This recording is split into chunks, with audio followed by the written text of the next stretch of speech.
मोदी 75 वर्षांचे होत आहेत म्हणून आरएसएसने त्यांना बोलवून घेतलं, खासदार राऊतांचा दावा.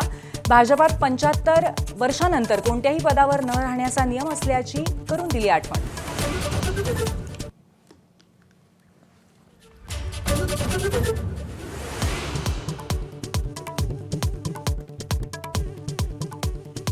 खोक्या प्रकरणामध्ये विलन ठरवून आपल्या खुनाचा कट. मराठी वृत्तपत्राला दिलेल्या मुलाखतीमध्ये आमदार सुरेश धस यांचा खळबळजनक दावा.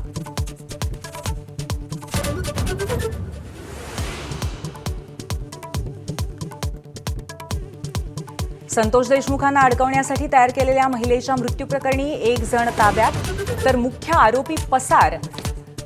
कळंबमधील महिलेची हत्या झाल्याचा दमान यांचा दावा.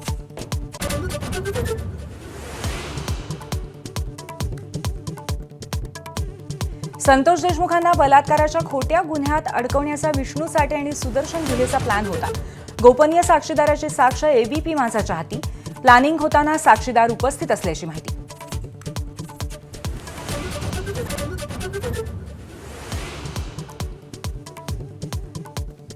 वाल्मिक कराडनेच मारहाण केली. हर्सुल कारागृहामध्ये रवानगी केलेल्या महादेव गीतेचा दावा. पोलीस कराडला जावयासारखी ट्रीटमेंट देत असल्याचा दमान यांचा आरोप.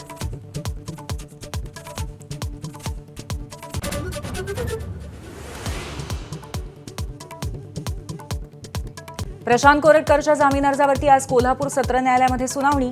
सुरक्षेच्या कारणास्तव कोरटकर कळंबा जेलच्या अंडा सेलमध्ये.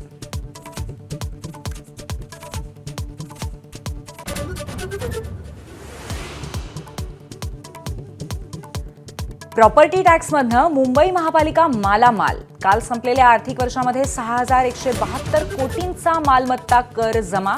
आधीच्या वर्षाच्या तुलनेमध्ये 27% जादा कमाई.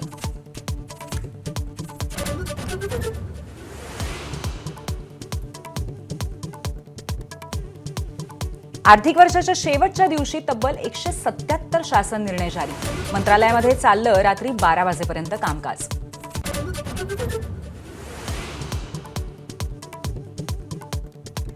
राज्यामध्ये आता घर आणि मालमत्ता खरेदी करणं आणखीन महागणार. रेडी रेकनरच्या दरामध्ये सरासरी 4.39% वाढ. सोलापुरामध्ये सर्वाधिक 10.1% वाढ.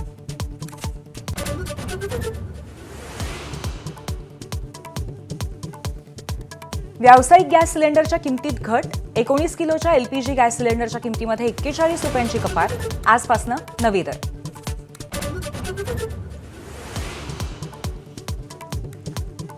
राज्यामध्ये ठिकठिकाणी अवकाळीच्या सरी. काढणीला आलेल्या गव्हाचं नुकसान. बळीराजा चिंतेत. आज आणि उद्या कोकणासह अनेक जिल्ह्यांना पावसाचा ऑरेंज अलर्ट.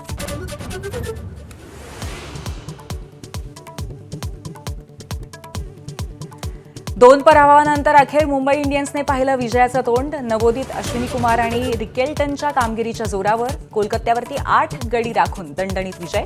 आज पंजाब आणि लखनौ आमने सामने. एबीपी माझा, उघडा डोळे बघा नीट.